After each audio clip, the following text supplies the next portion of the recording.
అందరికీ నమస్కారం. ఇవాళ మనతో ప్రముఖ ఆస్ట్రాలజర్ జ్యోతిష శాస్త్ర పండితులు మాడుగుల శివప్రసాద్ గారు ఉన్నారు. జూలై నెలలో ధనుసు రాశి వారికి ఎలాంటి ఫలితాలు ఉండబోతున్నాయో వారి మాట తెలుసుకుందాం. గురుగారు నమస్కారం. ఆశీర్వచనం. గురుగారు, జూలై నెలలో ధనుసు రాశి వారికి ఎలాంటి ఫలితాలు ఉండబోతున్నాయి కాస్త వివరించండి. శ్రీ మహాగణాధిపతయే నమః. ఐం మహాసరస్వత్యే నమః. శ్రీ లలితాంబికాదేవియే నమః. మాస ఫలాల కార్యక్రమములో భాగంగా ప్రతి నెల కూడా ఈ మాసములో 12 రాసుల వాళ్లకు ఎలా ఉంటుంది, ఏమిటి, ఎలా జరగబోతున్నాయి అనేటువంటి విషయము గురించి మనము ప్రతిసారి చెప్పుకుంటూనే ఉన్నాం. ఇప్పుడు కూడా జూలై మాసం అంతా కూడా ఎలా ఉంటుంది, ఈ జూలై మాసము అని మాసం అంటున్నాము కానీ మనము ఆంగ్లము పేరుతో మనము ఇంగ్లీష్ పదంతో మనం మాట్లాడుతున్నాము కానీ ఆషాఢమాసం అనేటువంటిది 6వ తేదీ నుండి ప్రారంభమవుతున్నది కాబట్టి జ్యేష్ఠమాసము అయిపోయి ఇక్కడ దక్షిణాయనము ఉత్తరాయణం అయిపోయి దక్షిణాయనము కూడా ప్రారంభమవుతుంది. కాబట్టి ఈ మార్పులు చేర్పులు అయనము ఎప్పుడైతే మార్పు జరుగుతుందో కూడా కొన్ని గ్రహాలు అనుకూలముగా కొంతమందికి చిన్న చిన్న స్వల్ప ఏదో మిశ్రమ ఫలితాలుగాను ఉంటాయి. అయితే ప్రతి వాళ్ళు కూడా వ్యక్తిగతమైనటువంటి జాతకాలు అనేటువంటివి చాలా అవసరం. ముఖ్యంగా అందరూ ఒకే లగ్నములో పుట్టి ఉండరు కదా. ఎవరెవరు ఏ లగ్నములో పుట్టి ఉంటారో ఆ లగ్నము నుండి మనము చూసుకోవాల్సినటువంటి అవసరము ఉంటుంది. కాబట్టి పైగా ఈ మాసములో శని వక్రగతి అనేటువంటిది కూడా ఉన్నది. కాబట్టి ఎవరెవరికి ఎటువంటి ఫలితాలు ఇస్తారు, ఏమిటి, ఆ ఫలితాలు ఎలా ఉండబోతున్నాయి అనేటువంటి దాని గురించి ఇప్పుడు నేను మీకు క్షుణ్ణంగా తెలియజేస్తాను.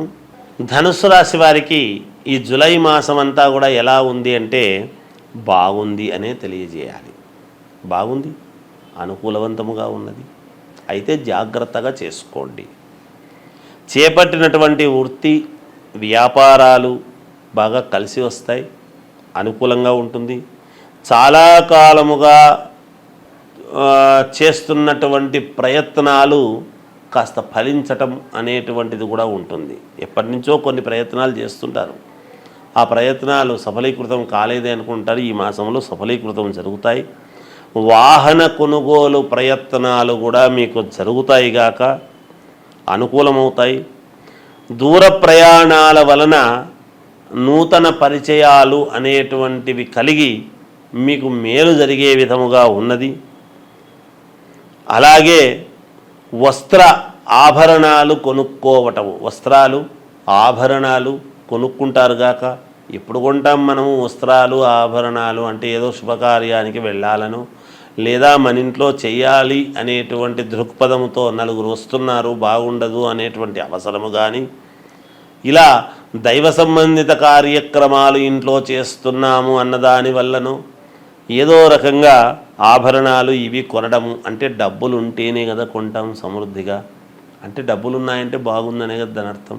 అందువలన ఇవన్నీ కూడా జరుగుతాయి. ఇది గృహమున శుభకార్య సంబంధితమైనటువంటి కార్యక్రమాలు ఏవో ఒకటి చేయడం అనేటువంటిది జరిగి తీరుతుంది గాక. ఆరోగ్య విషయమై ముందస్తు జాగ్రత్తలు మీకే అనిపించి జాగ్రత్తలు తీసుకుంటారుగాక.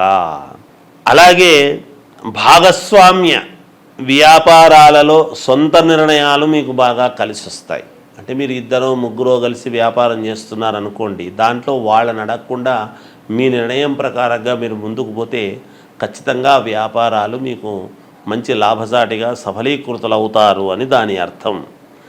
అలాగే సంతానపరంగా తీసుకున్నటువంటి నిర్ణయాలు చాలా అనుకూలవంతముగా ఉంటాయి. కుటుంబ సభ్యులతో విభేదాలు ఏమైనా ఉంటే ఈ మాసములో తొలగిపోతాయిగాక. ఉద్యోగములో ఉన్నటువంటి సమస్యలు కూడా, ఉద్యోగము చేసేటువంటి వాళ్ళు లేదా కొత్తగా ఉద్యోగం కావాలి అనుకున్నప్పుడు ఏదైనా ఉద్యోగానికి సంబంధించినటువంటి సమస్య ఉంటే ఆ సమస్యలు ఈ మాసంలో తొలగిపోవటం అనేటువంటిది జరుగుతుంది. మీ సాటి ఉద్యోగస్తుల ద్వారా మీతో పాటు చేసేటువంటి ఉద్యోగస్తులు ఉంటారు, వాళ్ళ వలన కొన్ని మీరు సమస్యలను పరిష్కారము చేసుకునేటువంటి దిశగా మీ ప్రయత్నాలు జరుగుతాయి.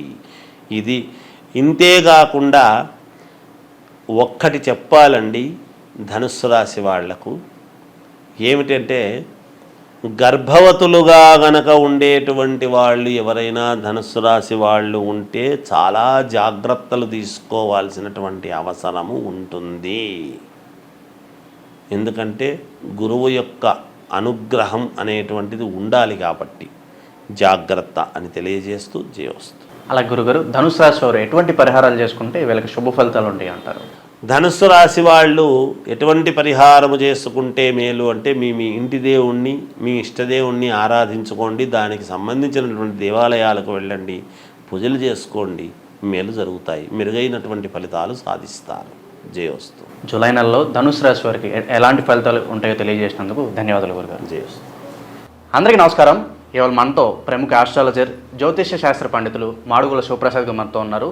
ఆషాఢ మాసం యొక్క విశిష్టతను వారి మాటలోనే తెలుసుకుందాం. గురుగారు నమస్కారం. ఆశీర్వచనం నాయన. గురుగారు, ఆషాఢ మాసం యొక్క విశిష్టతను కాస్త వివరించండి. అలాగే ఆషాఢ మాసంలో చేయాల్సిన పనులు ఏంటి, చేయకూడని పనులు ఏంటి కాస్త వివరించండి గురుగారు. శ్రీ మహాగణాధిపతయే నమః. ఐం మహాసరస్వత్యే నమః. శ్రీ లలితాంబికాదేవ్యై నమః. ఆషాఢమాసము యొక్క విశిష్టత ఏమిటి, ఆషాఢమాసములో చేసుకోవాల్సినటువంటి పనులు ఏమిటి, చేసుకోకూడనివి ఏమిటి అనేటువంటివి సరే ఎంత తెలిసినా ఏదో ఒక అనుమానము, మానవులము సహజము కదా, ప్రతిదీ కూడా మనము సందేహము అనేటువంటిది వచ్చినప్పుడు తెలుసుకోవాలి అనేటువంటి దాంతో అడుగుతూ ఉంటారు. సర్వమానవాళికి తెలిసే విధముగా చెప్పటము మా వంతు కర్తవ్యముగా భావించి తెలియజేస్తూ ఉంటాం. ఆషాఢమాసం అనంగానే ఆషాఢమాసం వస్తుంది కదా, శుభకార్యాలు చేసుకోవటానికి అవకాశము ఉండదు అనేటువంటిది అందరికీ తెలిసిన విషయం. అంటే వివాహాలు, గృహప్రవేశాలు, శంకుస్థాపనలు, మామూలుగా పండితులు వాళ్ళు వీళ్ళు బ్రాహ్మలు అనేటప్పటికీ ఉపనయన కార్యక్రమాలు, ఒడుగు అంటాం. అలా ఇక్కడ తెలంగాణ భాష వడకలగ్నం అని ఏదో అంటాం. అలా ఉపనయన కార్యక్రమాలు కానీ, శంకుస్థాపనలు, భూమి పూజలు కానీ, ఏదైనా ఒక కొత్త వ్యాపారము ప్రారంభించాలి, చెయ్యాలి అని అనుకుంటే అవన్నీ ఆషాఢమాసము కదా నాయన, ఈ మాసము కాస్త ఆగి చేసుకోవచ్చు కదా అని ఇలాంటివన్నీ కూడా చెబుతూ ఉంటాం. సరే, ఎవరైనా కాన్పులైనారు అనేటప్పటికీ మరి పుణ్యపురుడు కాబట్టి ఇంట్లో పుణ్యాహవాచనము ఇట్లాంటివి ఇవి చేసుకోవచ్చు. ఆషాఢమాసములో చేసుకోకూడనివి అంటే శుభకార్యాలు ఏవి తలపెట్టేదానికి ఉండదు. అయితే ముందుగా ఎవరైనా పెళ్లి సంబంధాలు మాట్లాడుకున్న వాళ్ళు కానీ, వీళ్ళు వాళ్ళ ఇంటికి రావడము, వాళ్ళు వీళ్ళింటికి పోవడము, ఇటువంటివి ఏమో మామూలుగా సందర్భాన్ని బట్టి చేసుకోవచ్చు. ముందే మాట్లాడుంటారు కాబట్టి వాటికి ఏమీ ఇబ్బంది ఉండదు. ఎందుకంటే వివాహం అనేటువంటిది ఎలాగో శ్రావణ మాసము తర్వాతను పెట్టుకుంటారు మంచి రోజు చూసి. వచ్చిపోవడాలు, రాకపోకలు అనేటువంటివి సహజము కాబట్టి రెగ్యులర్గా జరిగేటివి జరుగుతూ ఉంటాయి. వెళ్ళవచ్చును, రావచ్చు. అదొక మార్గం. ఇక ఆషాఢమాసము చేసుకోవాల్సినటువంటివి ఏమిటి? ఇప్పుడు ఇవి చేసుకోవడానికి లేదు. శుభకార్యాలు, వివాహము, తర్వాత ఉపనయనము, లేకపోతే మనము ఎంగేజ్మెంట్ కానీ, అంటే నిశ్చయతాంబూలాల కార్యక్రమము అని ఇలాంటివి చేసుకోవటానికి లేదు. శంకుస్థాపనలు, కొత్త వ్యాపారాలు ప్రారంభం చేసుకోవటం కానీ, ఏదైనా ఒక షాపు ఓపెనింగులు కానీ ఇవన్నీ చేసుకోకూడనివి. ఇక చేసుకోవాల్సినటువంటివి ఏమిటి? మరి ఆషాఢమాసం అంతా ఖాళీగా ఉండాలనా, ఏమీ లేవా అంటే పరమ పుణ్యప్రదమైనటువంటివి ఉన్నాయనేది కూడా చెప్పాలి. ఏమిటి అంటే ఆషాఢమాసములో ఆషాఢ పాడ్యమి నుండి అంటే అమావాస్య అయిన తర్వాత వెంటనే వచ్చే పాడ్యమి నుండి నవమి వరకు గుప్త నవరాత్రులు అని అమ్మవారివి ఉన్నాయి. ఇవి వారాహి నవరాత్రులు అంటాం. ఈ గుప్త నవరాత్రులు దేనికి? గుప్త పేరులోనే గుప్తము అంటే ఏమిటి అంటే రహస్యముగా చేసేటువంటివి. దాని యొక్క అర్థమే గుప్తము అని. రహస్యంగా ఎందుకు చేయాలి అంటే అందరి యొక్క దృష్టి పడటం అనేటువంటిది మంచిది కాదు కాబట్టి కొన్ని పూజలు అందరికీ తెలిసేట్టుగా చేస్తాం. ఈ గుప్త నవరాత్రులు అని ఎప్పుడైతే రాత్రి శబ్దముతో మనము మాట్లాడుతూ ఉన్నామో ఇవి సంవత్సరానికి ఎప్పుడూ కూడా మామూలుగా ఉగాది పండుగ సమయంలోను, ఇలాంటి ఆషాఢమాస సమయంలోను, తర్వాత శారదా శరన్నవరాత్రోత్సవాలు అని ఇలా వస్తూ ఉంటాయి. మనకందరికీ దసరా పండుగలు మాత్రమే ప్రాచుర్యం, అందరికీ కూడా తెలిసినటువంటిది. మిగతాటివి కాదా అంటే ఇవి కూడా ఉన్నాయి. ఇది రైతులకు చాలా ముఖ్యమైనటువంటివి ఈ గుప్త నవరాత్రులు అనేటువంటివి. ఏమిటి రైతులకు? ఎందువలన అంటే వరాహలక్ష్మీదేవి అంటాం. వారాహి అమ్మవారి యొక్క ఇది అయితే ఇవి భూములకు సంబంధించి ఎప్పుడైతే మనము చేస్తూ ఉంటామో, ఏవైనా భూమి తకరారులు ఉండినా, మంచి పంటలు పండాలి అని అనుకునేటువంటి వాళ్లకు మన ఇంట్లో ఎటువంటి కలతలు లేకుండా సస్యశ్యామలముగా నిత్య కళ్యాణం పచ్చతోరణములాగా ఇల్లు ఎప్పుడూ కూడా కళకళలాడుతూ ఉండాలి అని అంటే కానీ ఈ పూజలు చేస్తూ ఉంటారు. ముఖ్యంగా రైతులు భూములకు చేసేటువంటి పూజలు ఏమిటి? ఈ నవరాత్రులు ప్రతిరోజు కూడా భూమిని పూజ చేస్తూ దశమి రోజు అనేటువంటిది ఒకటి ఉంటుంది. తర్వాత వచ్చేటువంటి ఏకాదశి, ఇత్తనాల ఏకాదశి, ఆషాఢ శుద్ధ ఏకాదశి, తొలి ఏకాదశి అని వస్తున్నది. రైతులకు చాలా ప్రాముఖ్యత కలిగినటువంటిది.